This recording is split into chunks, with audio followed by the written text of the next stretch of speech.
Welcome to sports live presented by cool. আপনাদের সঙ্গে আছে আমি সঞ্জনা আইভি।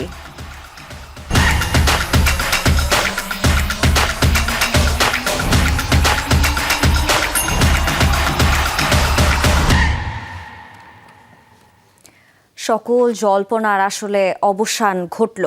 অবশেষে টি-20 বিশ্বকাপ থেকে বাদ পড়ল বাংলাদেশ। এর পরিবর্তে স্কটল্যান্ডকে যুক্ত করার কথা আনুষ্ঠানিকভাবে জানিয়েছে আইসিসি। এদিকে বাংলাদেশের সাথে অবিচার করেছে আইসিসি। সরকার চাইলে ভারতে টি-20 বিশ্বকাপে অংশ নেবে না পাকিস্তান, এমনটাই জানিয়েছেন পিসিবি চেয়ারম্যান মহসিন নাকভি। নিরাপত্তা ইস্যুতে সিদ্ধান্ত নিতে বাংলাদেশের পূর্ণ স্বাধীনতা আছে বলে জানিয়েছেন তিনি।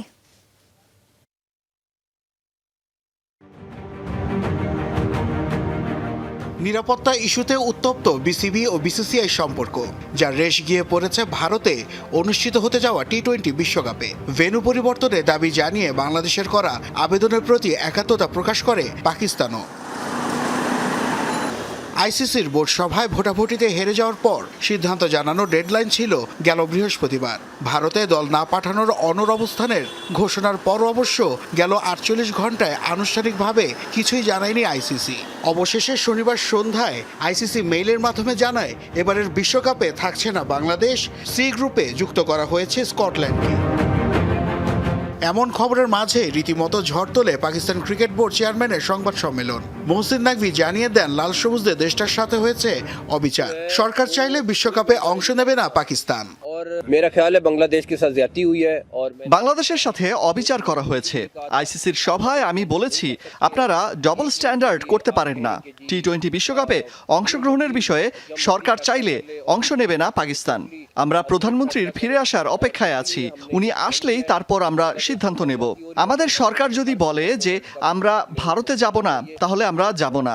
কোনো একক দেশকে আমাদের উপর নির্দেশ চাপিয়ে দেওয়ার অনুমতি দেওয়া হবে না। পিসিবি আইসিসির নয়, পাকিস্তান সরকারের সিদ্ধান্ত মানতে বাধ্য। प्राइम मिनिस्टर साहब इस टाइम पाकिस्तान में नहीं है। जब वो वापस आएंगे तो उसके ऊपर बाद ही हम आपको फाइनल डिसीजन देंगे। বাংলাদেশের পক্ষে নিজেদের অবস্থান একই আছে বলে দাবি করেন মহসিন নাকভি। এ কারণেই আমরা এই অবস্থান নিয়েছি যে বাংলাদেশের সঙ্গে অন্যায় করা হচ্ছে এবং যে কোনো পরিস্থিতিতেই তাদের বিশ্বকাপে খেলার সুযোগ দেওয়া উচিত। তারা একটি বড় অংশীদার এবং এই অবিচার করা উচিত নয়। আমাদের অবস্থান একই। বাংলাদেশের সম্পূর্ণ অধিকার রয়েছে নিজেদের সিদ্ধান্ত নিজে নেয়ার। আমাদের কাছেও প্ল্যান বি, সি ও ডি সহ একাধিক পরিকল্পনা রয়েছে। मेन वजह यह है कि एक मुल्क किसी को डिक्टेट नहीं कर सकता। ক্রীড়া উপদেষ্টা আসিফ নজরুল জানিয়েছিলেন ভারতে না যাওয়ার সিদ্ধান্ত বিসিবির নয়, বাংলাদেশ সরকারের। দাবি করেন ভারত সরকার বাংলাদেশকে কনভিন্স করার চেষ্টাই করেনি। অন্যদিকে পিসিবিও তাকিয়ে আছে পাকিস্তান সরকারের প্রধানের সিদ্ধান্তের দিকে। সব মিলে এটা পরিষ্কার, ক্রিকেট ছাপিয়ে ক্রিকেট কূটনীতি এখন রাজনীতির টেবিলে। নাসিফ শুভ, যমুনা স্পোর্টস। অবশেষে বিশ্বকাপটা আসলে খেলা হচ্ছে না বাংলাদেশের, আইসিসি মেইলের মাধ্যমে জানিয়ে দিয়েছে এবং বাংলাদেশের বদলি হিসেবে দল চুজ করা হয়েছে স্কটল্যান্ডকে। এই বিষয়টাকে আসলে বিশ্ব ক্রিকেট কিভাবে দেখছে সেই বিষয়টা নিয়েই এখন ভাববার বিষয়। এবং সবচাইতে বড় কথা হচ্ছে দেশের ক্রিকেট এবং বাংলাদেশ সবার আগে, তাদের নিরাপত্তা সবার আগে। যে সিদ্ধান্ত নিয়েছে ক্রিকেট বোর্ড, নিশ্চয়ই তার সাথে একমত হয়েছে ক্রিকেট ভক্তরা। এদিকে বাংলাদেশের ভারতে বিশ্বকাপ বয়কট করার সিদ্ধান্তকে ন্যায্য বলছেন সাবেক পিসিবির সভাপতি নাজাম শেঠি। পাশাপাশি পাকিস্তান ক্রিকেট বোর্ড বিশ্বকাপ বয়কটের সিদ্ধান্ত নিলেও তাতে পূর্ণ সমর্থন থাকবে সাবেক এই চেয়ারম্যানের। শুধু তাই নয়, আইসিসিকে ইন্ডিয়ান ক্রিকেট কাউন্সিল বলে খোঁচাও দিয়েছেন তিনি। মাঠের লড়াইয়ের আগেই মাঠের বাইরের লড়াইয়ে উত্তাল ক্রিকেট দুনিয়া। প্রশ্ন উঠছে, বাংলাদেশ না থাকলে কি তবে এবার দর্শক হারাবে বিশ্বকাপ? বাংলাদেশের বিশ্বকাপ বয়কটের ডাকে এবার সুর মেলালো পাকিস্তান। নিরাপত্তা শঙ্কায় ভারতে খেলতে না যাওয়ার সিদ্ধান্তে অটল বাংলাদেশ। আর এই সাহসী অবস্থানকে পূর্ণ সমর্থন দিয়েছেন পিসিবির সাবেক চেয়ারম্যান নাজাম শেঠি। তার সাফ কথা, বাংলাদেশ যে পথে হেঁটেছে সেটিই ন্যায়ের পথ। পাশাপাশি গুঞ্জন উঠছে বাংলাদেশের পাশে দাঁড়িয়ে পাকিস্তানও বয়কট করবে এবারের আসর। পাকিস্তান ক্রিকেট বোর্ড বিশ্বকাপ বয়কটের সিদ্ধান্ত নিলেও তাতে পূর্ণ সমর্থন থাকবে এই সাবেক চেয়ারম্যানের। প্রতিটি ইস্যুতে ভারতের পক্ষ নেওয়া আইসিসির বন্ধ করা উচিত। অন্যান্য দেশগুলোর এখন দাঁড়ানো দরকার। একবার এটা ঘটলে আইসিসি বুঝতে পারবে এটি ইন্ডিয়ান ক্রিকেট কাউন্সিল নয়, এটি ইন্টারন্যাশনাল ক্রিকেট কাউন্সিল। কারণ বিসিবির একটি বৈধ কারণ ছিল, সেখানে উত্তেজনা ও হুমকির বিষয় রয়েছে, কিন্তু আইসিসি বিষয়টিকে গুরুত্ব দেয়নি। ভারতের প্রতি পক্ষপাত ছিল আর সিদ্ধান্তটি ভারতের পছন্দ অনুযায়ী এসেছে। আইসিসি কেউ কাঠগড়ায় তুলেছেন নাজাম শেঠি। ক্রিকেটের সর্বোচ্চ নিয়ন্ত্রক সংস্থা হিসেবে পক্ষপাত বাদ দিয়ে আইসিসির অন্তর্ভুক্ত সকল দলকেই সমান চোখে দেখা উচিত বলে মনে করেন তিনি। পাশাপাশি আইসিসি কি ইন্টারন্যাশনাল ক্রিকেট কাউন্সিল নাকি ইন্ডিয়ান ক্রিকেট কাউন্সিল, এটাই বোধগম্য নয় সাবেক এই পিসিবি চেয়ারম্যানের কাছে। বিশ্বকাপ বয়কট করে বাংলাদেশ একটি ন্যায্য ও শক্তিশালী অবস্থান নিয়েছে। এখন দেখার বিষয় পিসিবি কি সিদ্ধান্ত নেয়। এটি একটি কঠিন সিদ্ধান্ত হবে, তবে আমি এমন সিদ্ধান্তের পক্ষে থাকব। মহসিন নাকভি ক্রিকেট বোঝেন এবং সব দিক সম্পর্কে ভালো ধারণা রাখেন। তিনি যে সিদ্ধান্ত নেবেন সেটি সঠিক হবে এবং তার সেই সিদ্ধান্তে অটল থাকা উচিত। ভারত ও শ্রীলঙ্কার যৌথ আয়োজনে আগামী 7 ফেব্রুয়ারি পর্দা উঠবে ক্রিকেটের সবচেয়ে জমজমাট আসর টি-20 বিশ্বকাপের। কিন্তু চিরপ্রতিদ্বন্দ্বী পাকিস্তান আর লড়াকু বাংলাদেশ ছাড়া পূর্ণতা পাবে কি এই আসর? রিয়ান রাফতি, যমুনা স্পোর্টস। মিরপুরের হোম অফ ক্রিকেটে চলছে বিসিবির বোর্ড সভা। দুপুরে শুরু হওয়া সভাতে আমিনুল ইসলাম বুলবুল সহ যোগ দিয়েছেন পরিচালকরা। সেখানে আছেন আমাদের সহকর্মী আফনান পিয়াল। সরাসরি চলে যেতে চাই তার কাছে। পিয়াল, বিসিবিকে মেইল পাঠিয়েছে আইসিসি, সেই মেইলে এক্স্যাক্টলি কি কি লেখা আছে আপনার যদি জানা থাকে অবশ্যই আমাদের সাথে শেয়ার করবেন। এবং একই সাথে শোনা যাচ্ছে যে একজন পরিচালক পদত্যাগ করেছেন, এই বিষয়ে কোনো ধারণা কি আপনার রয়েছে? বিস্তারিত আমাদের জানাবেন।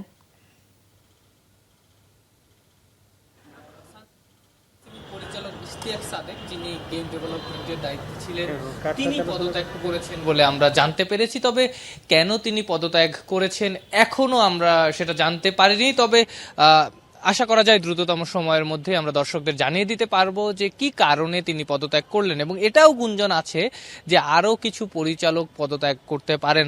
রিসেন্টলি বাংলাদেশ ক্রিকেট বোর্ডের উপরে নানা কারণে ঝড় বয়ে গেছে, সেই ঝড়ের কারণেই কি পদত্যাগ কিনা এটা সময় হলেই আমরা জানতে পারবো। আর একটা ব্যাপারটা নিয়ে আপনি কথা বললেন যে আইসিসি একটা মেইলের মাধ্যমে জানিয়ে দিয়েছে আসন্ন টি-20 ওয়ার্ল্ড কাপে বাংলাদেশের আর খেলা হচ্ছে না, তাদের জায়গায় স্কটল্যান্ড খেলছে। প্রায় 20 দিন ধরেই কিন্তু ঘটনাটা চলছে, অনেকটা বাটারফ্লাই ইফেক্টের মতো। মুস্তাফিজুর রহমানকে আইপিএল থেকে সরিয়ে দেওয়া দিয়ে শুরু, সেখান থেকে জল গড়াতে এখন বাংলাদেশের টি-20 বিশ্বকাপ থেকে সরে যাওয়া কিংবা ছিটকে যাওয়ার ব্যাপারটা। পাকিস্তান ক্রিকেট বোর্ডও কিন্তু এরই মধ্যে ঘোষণা দিয়েছে।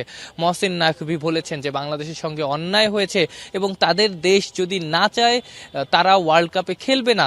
মহসিন নাকভিকে ক্রিকেট দুনিয়া যেভাবে চেনে, তিনি অনেকটা অ্যারোগেন্ট একজন মানুষ, তিনি একরোখা একজন মানুষ, তিনি যা বলেন তিনি সেটা করে ফেলেন। সো তিনি যেহেতু ঘোষণা দিয়েছেন যে পাকিস্তান বাংলাদেশের অন্যায়ের পাশে দাঁড়াবে, বাংলাদেশের অ্যাগেনস্টে যে অন্যায়টা হয়েছে একটা নির্দিষ্ট দেশ কিংবা নির্দিষ্ট ক্রিকেট বোর্ডের কথাও তিনি মেনশন করেছেন যে তারা কেন বেশি সুবিধা পাবে। তিনি যেমন একরোখা মানুষ, আমার বিশ্বাস যে তিনি তার ওই জায়গায় স্টিক থাকবেন। এবং যখন পাকিস্তান এবং বাংলাদেশ একটা ওয়ার্ল্ড কাপ খেলবে না, ক্রিকেট ওয়ার্ল্ড কাপ খেলবে না, সেই ওয়ার্ল্ড কাপটা আসলে প্রাণ পাবে না। এটা আইসিসিও জানে। আইসিসির যে রেভিনিউ তার কিন্তু অধিকাংশই আসে পাকিস্তান বাংলাদেশ থেকে, অবশ্যই ভারত থেকে আসে, কিন্তু পাকিস্তান এবং বাংলাদেশেরও জয়েন্টলি একটা ইম্প্যাক্ট কিন্তু এই জায়গায় আছে। এই দুটো দলই যদি বিশ্বকাপে না খেলে, সেটা যে কোনো কারণেই হতে পারে, সেটা বর্জন হতে পারে, তারা চান্স নাও পেতে পারে, ওই রেভিনিউটা কিন্তু হারানোর শঙ্কা আইসিসির আছে। সো আমার কাছে মনে হচ্ছে পাকিস্তান ক্রিকেট বোর্ড যদি আসলেই বাংলাদেশের কারণে বিশ্বকাপ খেলতে না চায়, আইসিসি এটাকে গুরুত্ব সহকারে দেখবে। এবং এমনও হতে পারে আগামী এক সপ্তাহের মধ্যে আমরা এটাও জানতে পারি যে আইসিসি একটা রিভাইজড ফিক্সচার দিচ্ছে। যে কারণটা তারা আগে দেখিয়েছিল যে লজিস্টিক্স কারণে এত দ্রুত ফিক্সচার চেঞ্জ করার সুযোগ নাই, সেই কাজটাও তারা করতে পারে। সঞ্জনা, একদমই তাই। পিয়াল, অনেক ধন্যবাদ আমাদের সঙ্গে যুক্ত হওয়ার জন্য। ভবিষ্যতে বিসিবির মিটিংয়ের আরো আপডেট আপনার কাছ থেকে নিশ্চয়ই আমরা জানতে পারবো। অনেক ধন্যবাদ। এবারে ফিরতে চাই একটু মাঠের ক্রিকেটে। গতকালই কিন্তু শেষ হয়েছে বিপিএল এবং প্রথমবার বিপিএলে ক্যাপ্টেন্সি করতে এসেই চ্যাম্পিয়ন নাজমুল হোসেন শান্ত, সেটাও পরিবারের সবার সামনে। সবাইকে শিরোপা উপহার দিতে পেরে খুশি শান্ত, তবে তার চেয়েও খুশি মোহাম্মদ রুবেলের মতো অখ্যাতদের সুযোগ দেওয়ার কিংবা মেহরব হাসান, রিপন মণ্ডলদের আরও বেশি খেলার সুযোগ করে দিতে পেরে। চ্যাম্পিয়ন অধিনায়কের ইন্টারভিউ নিয়েছেন সহকর্মী আফনান পিয়াল, ক্যামেরায় ছিলেন আলমগীর কবির। এই চ্যাম্পিয়ন ট্রফিটার জন্যই তো জার্নিটা শুরু করেছিলেন। 1 মাসের জার্নি শেষে ট্রফিটা হাতে উঠলো, কেমন লাগছে শান্ত? না, অবশ্যই অনেক আনন্দের, এবং এই ট্রফিটার জন্য যত মেহনত করা, কষ্ট করা, এবং পুরা গোলটাই ছিল এই ট্রফির জন্য। সো আমরা অ্যাচিভ করতে পেরেছি, খুবই আনন্দের একটা বিষয়। আপনি কিছু আনঅর্থোডক্স প্লেয়ারকে কালেক্ট করেছিলেন, আমি বলবো রুবেল, যার এর আগে প্রিমিয়ার লিগ খেলার অভিজ্ঞতা নাই, এনসিএল টি20টা খেলেছেন। সাকলাইন, যাকে অনেকেই টেপ টেনিস তারকা নামে চিনেন, বাট তিনি রাইজিং স্টার্স এশিয়া কাপেও ভালো করেছেন। রিপন, যিনি বিপিএলে খুব বেশি সুযোগ কখনো পাননি, রাইজিং স্টার্সে ভালো করেছেন। অহিন, যিনি বিপিএলে খুব বেশি সুযোগ পাননি। এই ধরনের প্লেয়ার আপনি পিক করেছেন, তাদেরকে খেলিয়েছেন, পারফরমেন্স বের করেছেন।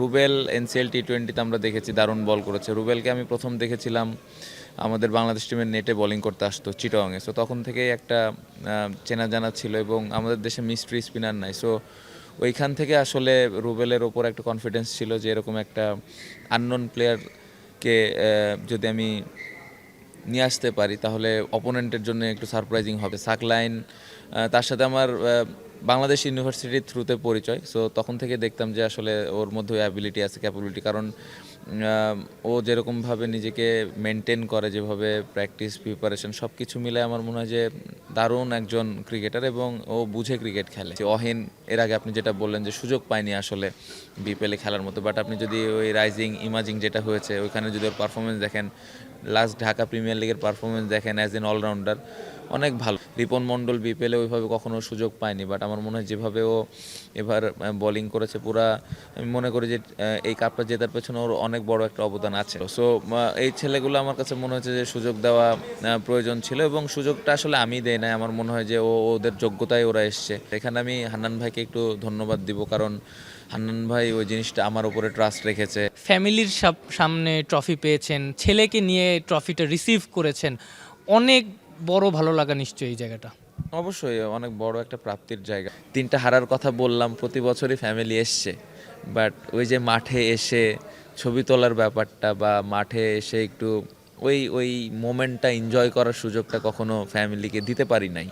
সো এবার ওই মোমেন্টটা তাদেরকে দিতে পেরেছি, স্পেশালি আমার ওয়াইফকে দিতে পেরেছি। এটা আসলে অনেক ভালো লাগার বিষয়, এবং ও যেভাবে সাপোর্ট করে এটা অনেকের সামনে আসে না, বাট আমি মনে করি যে ওর হেল্পটা অনেক কাজে দিয়েছে। পাশাপাশি আরেকটা জিনিস অ্যাড করব, আজকে আমার পুরা ফ্যামিলি, বাবা মা থেকে শুরু করে চাচা, এলাকার কিছু বড় ভাই সবাই এসেছিলেন। সো এরকম একটা ম্যাচে এরকম সবাইকে পাশে পাওয়াটা অনেক বড় একটা ব্যাপার, এবং আমি মনে করি শক্তির একটা জায়গা। সো খুবই খুশি, আলহামদুলিল্লাহ দিন শেষে রেজাল্টটা পেয়েছি। থ্যাংক ইউ শান্ত। শুধু আপনি না, আপনার ফ্যামিলিও আপনাকে নিয়ে গর্ববোধ করে, আপনার এলাকা করে, বাংলাদেশও করে। আফনান পিয়াল, যমুনা স্পোর্টস, ঢাকা। বিপিএল এর নিলাম থেকে শুরু করে পুরো টুর্নামেন্ট এবং ফাইনাল, পুরো টুর্নামেন্ট জুড়ে দুর্দান্ত পারফর্ম করেই কিন্তু আসলে রাজশাহী এই হীরা খচিত 25 লাখ টাকার ট্রফিটা জিতেছে। তবে এই ট্রফি জেতানোর পেছনে যে কারিগর হান্নান সরকার, তিনি আসলে কি ভাবছেন তার দলকে নিয়ে? বিপিএল এর ইতিহাসে রাজশাহী ওয়ারিয়ার্সকে সেরা ফ্র্যাঞ্চাইজি বলেছেন হান্নান সরকার। পরের আসরেও শিরোপায় চোখ দলটির হেড কোচের। নিজ দলের বাইরে তিনি মুগ্ধ হয়েছেন তাওহিদ হৃদয়ের ব্যাটিং আর শরীফুলের বোলিংয়ের। রাজশাহীবাসীর সাথে উদযাপনে ট্রফি প্যারেডের পরিকল্পনা করছে বিপিএল এর দ্বাদশ আসরের শিরোপাজয়ীরা।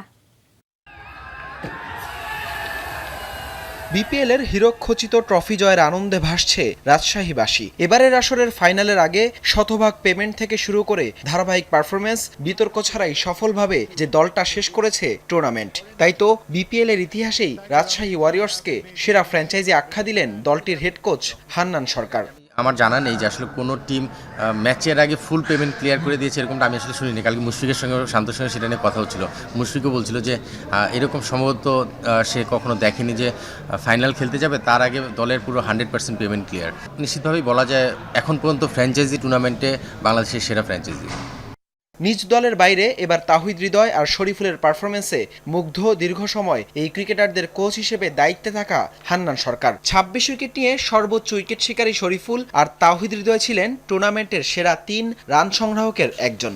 নিশ্চিতভাবে হৃদয় যে ব্যাটিংটা করেছে এটা করতেই পারে, এবং ওই ধরনের সিচুয়েশনে যখন ব্যাটিং করে ওপেন বা 3-এ ও টপ অর্ডারে, তখন কিন্তু হৃদয় বিপিএলে মোর সাকসেসফুল একজন ব্যাটসম্যান।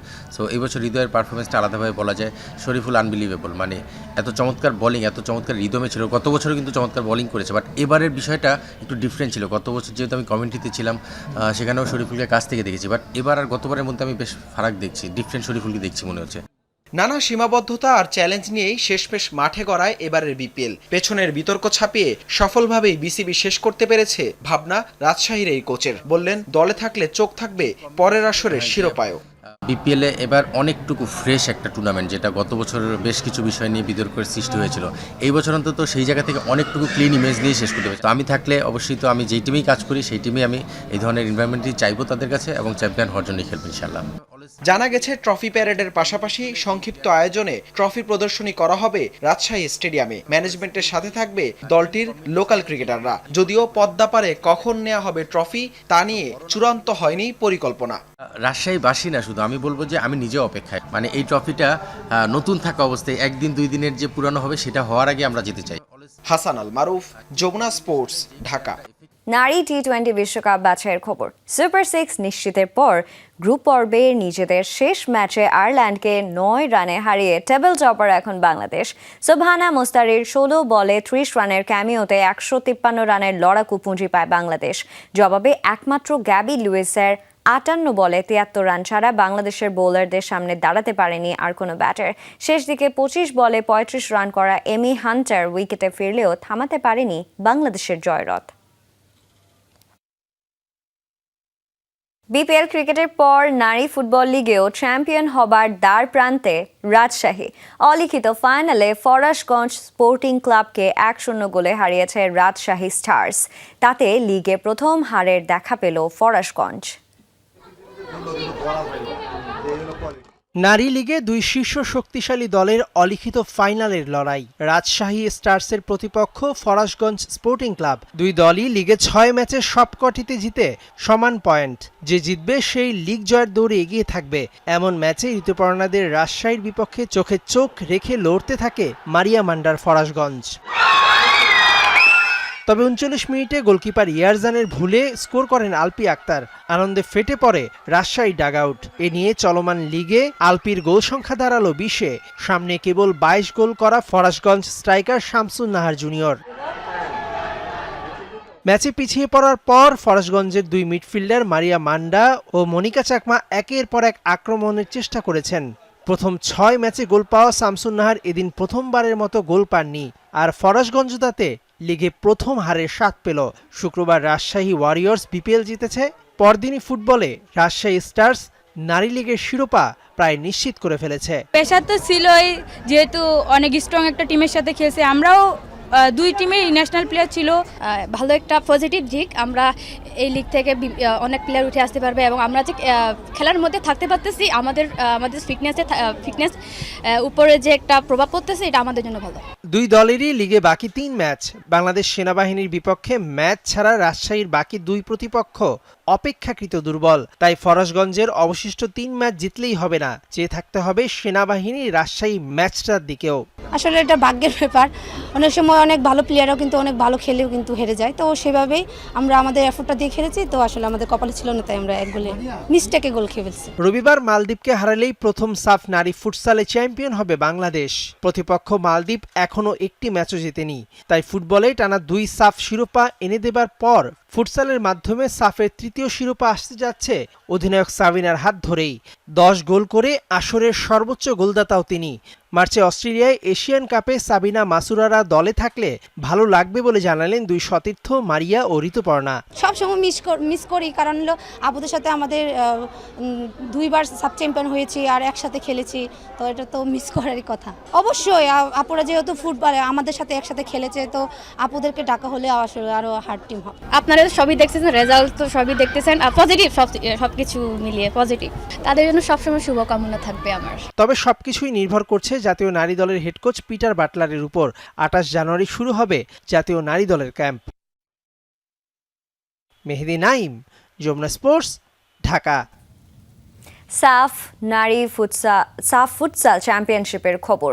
গ্রুপ পর্বের ম্যাচে নেপালের কাছে 4-1 গোলে পরাজিত হয়েছে বাংলাদেশ জাতীয় ফুটসাল দল। শনিবার থাইল্যান্ডের ব্যাংককের ননথাপুরি স্টেডিয়ামে অনুষ্ঠিত হয় ম্যাচটি। আর এই ছিল আজকের স্পোর্টস লাইভে। এতক্ষণ সঙ্গে থাকার জন্য সবাইকে ধন্যবাদ। আল্লাহ হাফেজ।